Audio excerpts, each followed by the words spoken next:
Chapter number 10, miscellaneous exercise.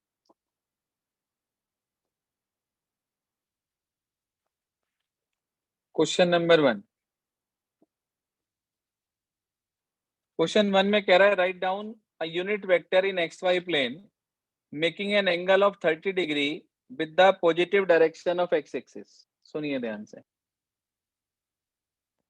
कभी भी आपको यूनिट वेक्टर निकालना हो तो अगर आप उसके किसी तरीके से डीसीज का पता कर लें तो डीसीज से बना हुआ वेक्टर हमेशा यूनिट वेक्टर होता है, क्योंकि L square plus M square plus N square की वैल्यू 1 होती है, तो इसलिए L X plus M Y plus N Z is always a unit vector. लिखना चाहो लिख लो अपने पास कंसेप्ट नोटबुक में कि कोई भी ऐसा वेक्टर जो डीसी से बनता है, यानी कि एल एक्स स्मॉल एल है, L X plus M Y plus N Z is always a unit vector because L square plus M square plus N square equals to 1। ये कंसेप्ट लिखवाया था मैंने आपको, रिलेशन बिटवीन डीसीज। अब सुनो ध्यान से, कहना क्या चाह रहा है। उसने कहा वो सारे यूनिट वेक्टर लिखिए जो कि एक्स वाई प्लेन में हो। Please look at the board. X Y plane में हो और वो ये कह रहा है कि 30 डिग्री का एंगल बनाएगा वो positive direction of x axis के साथ, यानी कि ये नीचे वाले बेस पर ही है, यहां से ये 30 डिग्री का एंगल बना रहा है। अच्छा, अगर एक्स एक्सिस के साथ कोई लाइन 30 डिग्री का एंगल बना रही है तो उसी प्लेन पर वो वाई एक्सिस के साथ कितना एंगल बनाएगी? 60 डिग्री, क्योंकि एक्स और वाई के बीच में टोटल 90 डिग्री का एंगल होता है। अब ये लाइन इस जेड एक्सिस के साथ कितना एंगल बनाएगी? वर्टिकली देखो भाई, ये जमीन पे है और ये सीधी परपेंडिकुलर है, तो 90 डिग्री का। इसका मतलब एक तरह से हमें अल्फा, बीटा और गामा मिल गया। तो आपको मैंने एलएमएन का फॉर्मूला बताया था, L equals to cos alpha मतलब कॉस 30 डिग्री। क्या वैल्यू होती है भाई कॉस 30 की? M is equals to cos gamma यानी कि कॉस 60 डिग्री। क्या वैल्यू होती है? 1/2। और कॉस, सॉरी यहाँ पे बीटा और यहाँ पे गामा।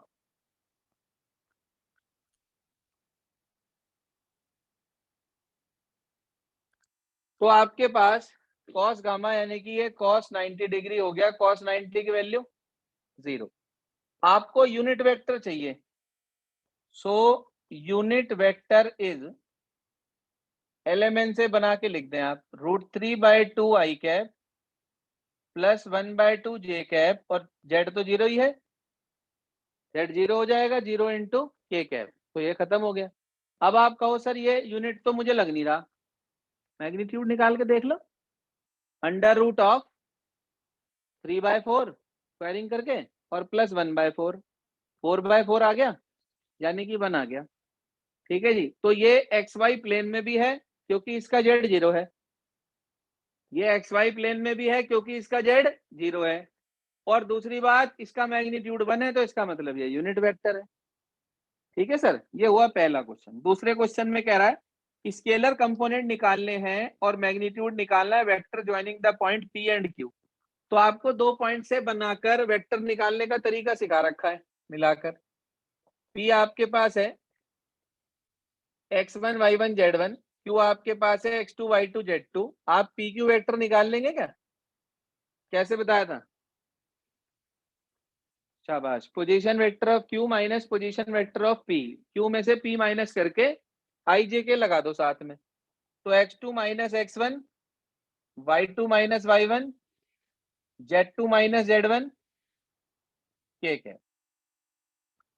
अब उसने हमारे से कहा इसके स्केलर कंपोनेंट्स लिखो, तो भाई आते हैं आपको स्केलर कंपोनेंट्स, ये लिख देंगे बस बिना आई जे के।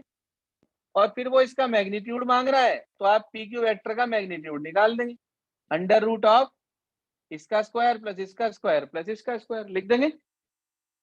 क्वेश्चन नंबर 3 रोक रहा हूं 2 मिनट, और 4 रोक रहा हूं। 5 देखो पहले, कह रहा find the value of x for which this vector is a unit vector. आपको दे रखा है क्वेश्चन नंबर 5 में एक वेक्टर एक्स आई प्लस जे प्लस के, वो कह रहा है ये यूनिट वेक्टर होगा, एक्स की वैल्यू निकाल लो। भाई यूनिट वेक्टर कब होता है? जब मैग्नीट्यूड 1 हो तो मैंने क्या करा, मैंने लेट कर लिया, मैंने इसे आर वेक्टर कह दिया, X I X J X K. तो R vector is a unit vector only when, कब भाई, जब मैग्नीट्यूड ऑफ आर वेक्टर कितना होगा 1। तो इसका मैग्नीट्यूड निकाल के 1 के इक्वल रख दो, under root of X square plus X square plus X square equal to 1। तो ये आपको मिल गया कितना, √3x² equal to 1, X square is equal to 1/√3। तो x की वैल्यू कितनी आ गई भाई, प्लस माइनस 1/√3। +√3 भी हो सकता है, -√3 भी हो सकता है, दोनों के केस में ही वो क्या बैठेगा, यूनिट वेक्टर बैठेगा। निकाल के देख लो आप, स्क्वायर करके तो पॉजिटिव ही हो जाना। इसके बाद आ जाओ क्वेश्चन नंबर 6 पे, कह रहा find a vector of magnitude 5 parallel to the resultant of the vector this and this. X बाहर आएगा, ओहो वेरी सॉरी, बस 1 फिर तो यही आ जाएगा आंसर, 1/√3। मैंने गलती कर दी भाई, ठीक कर लें इसे, इक्वल्स टू 1 है, एक्स की वैल्यू 1/√3 पॉजिटिव में आ गई। एक आधा बच्चा तो जाग रहा है, चलो बाकी सो रहे, कोई बात नहीं, आप सोचे हुए देव हैं। चलिए सर, आगे कह रहा है find a vector of magnitude 5 parallel to the resultant of these two. Sir ये दो जो वेक्टर दे रखे ना, इनके रिजल्टेंट के पैरेलल वेक्टर चाहिए और मैग्नीट्यूड चाहिए 5। तो मैंने आपको दो वेक्टर का रिजल्टेंट निकालना सिखा रखा, कैसे, शाबाश, दोनों को ऐड कर देंगे। तो आप जैसे ही दोनों को ऐड करेंगे, a+b रिजल्टेंट आ गया, आप उसका यूनिट वेक्टर निकाल लेंगे। ठीक, जो भी यूनिट वेक्टर आएगा उसकी मल्टीप्लाई 5 से कर देंगे। मैंने आपको बताया था, एक कंसेप्ट लिखवाया था कि if we have to find out a vector of any magnitude n, then we have to multiply n by its unit vector, n एक है, लिखवा रखा फॉर्मूला। तो पहले आप इन दोनों को ऐड कर लेंगे, ऐड करके मिलेगा रिजल्टेंट, उस रिजल्टेंट का क्या निकाल लेंगे, यूनिट वेक्टर, और उसकी मल्टीप्लाई कितने से कर देंगे, 5 से, कर लेंगे आराम से। अगला नंबर देखिए, 7वां, कह रहा इफ ए इतना बी इतना सी इतना, तीन वेक्टर आपको दे रखे ए बी सी। तो अगर तीन वेक्टर आपको दे रखे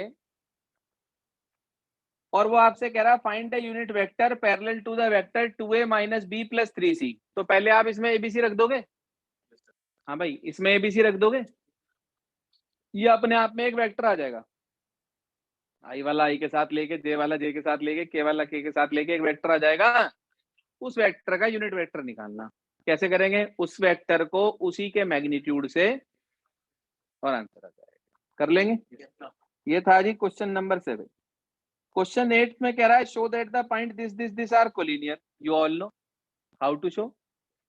ठीक है जी, आप सभी जानते हैं, ए बी और बी सी के डीआरएस निकाल के उनकी रेशियो इक्वल दिखा दो और बाद में कह दो कि बी पॉइंट कॉमन है तो पैरेलल तो हो नहीं सकते, इसका मतलब कैसे होंगे। आगे कह रहा find a ratio in which B divides A C, B A C को जिस रेशियो में डिवाइड करेगी वो रेशियो निकालने को कह रहा हमारे से। कौन सा नंबर क्वेश्चन है, 8। सुनिए ध्यान से,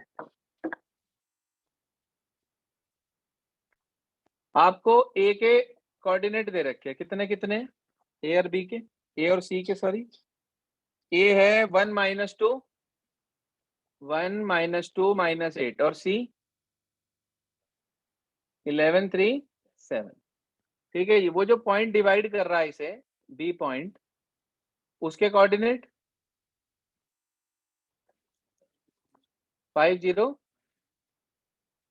तो इसका मतलब ये हुआ कि हमने पहले पोजीशन वेक्टर ऑफ ए निकाल लिया, जिसे ए वेक्टर से रिप्रेजेंट करा, क्या आएगा, i - 2j - 8 के।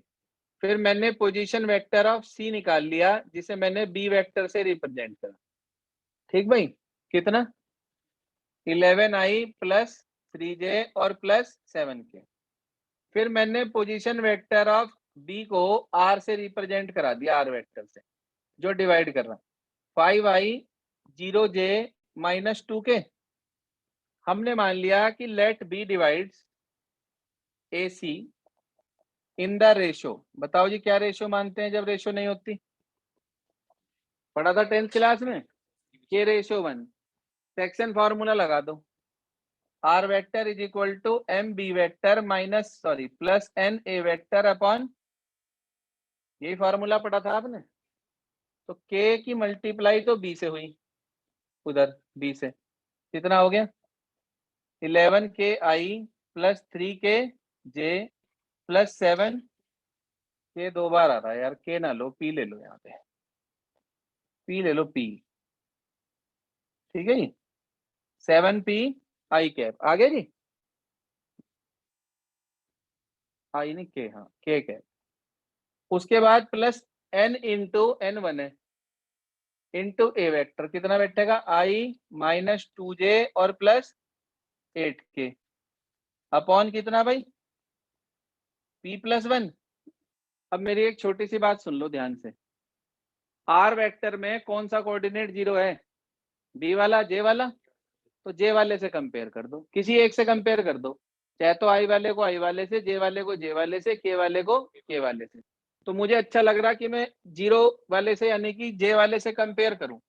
तो यहाँ जे वाले के क्या बैठ रहे 3p minus 2 upon p plus 1 किसके इक्वल? तो 3p minus 2 equal to 0, p is equal to कितना आ गया? चेक करना रेशो, रेशो चेक करना। क्वेश्चन 8 में क्या दे रखी है? हाँ जी आगे सुनिए, 9th क्वेश्चन कह रहा find the position vector of point R, divide the line segment joining the point P and Q whose position vectors are this and this. P का पोजीशन वेक्टर भी दे रखा 2a प्लस बी, क्यू का position vector भी दे रखा a minus 3b, externally in the ratio p ratio 1:2। Sir आपके पास m भी है n भी है, a वेक्टर के रूप में पहला ब्रैकेट काम करेगा, b वेक्टर के रूप में दूसरा। एक्सटर्नली कह रहा क्या फार्मूला लगेगा? M B minus N A upon M minus N लगा देंगे।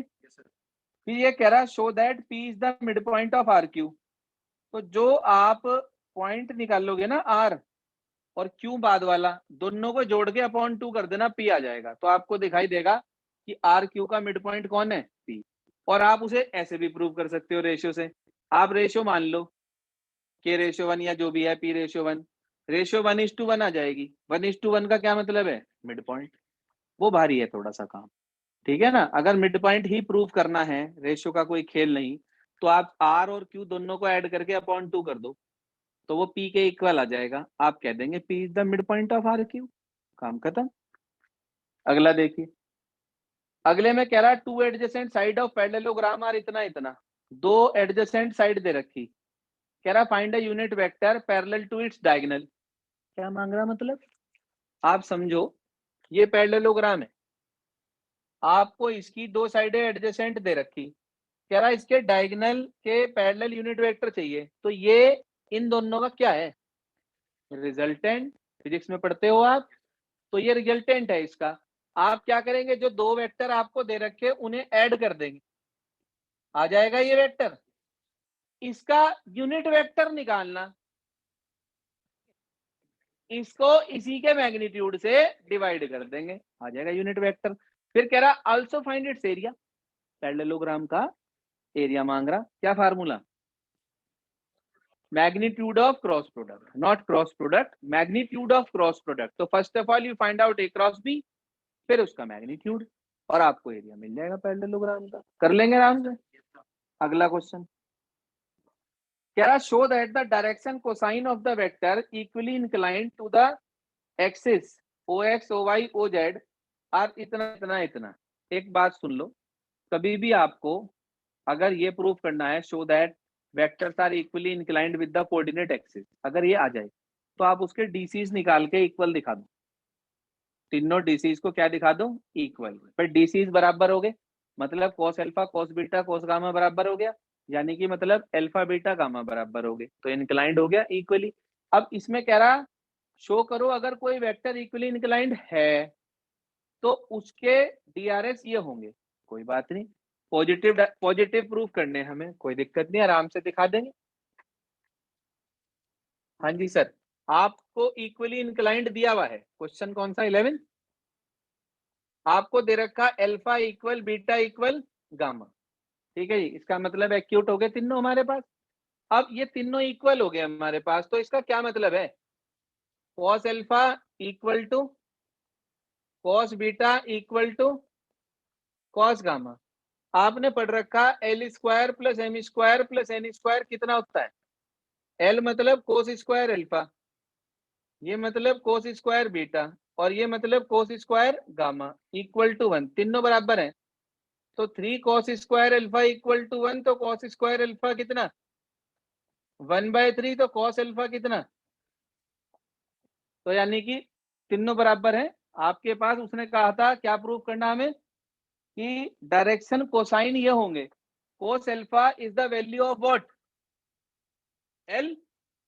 हाँ भाई, cos alpha is the value of what? L. तो इसका मतलब L equal M equal N, तीनों कितने? और खत्म काम। समझ आ गई बात? ये था 11वां क्वेश्चन।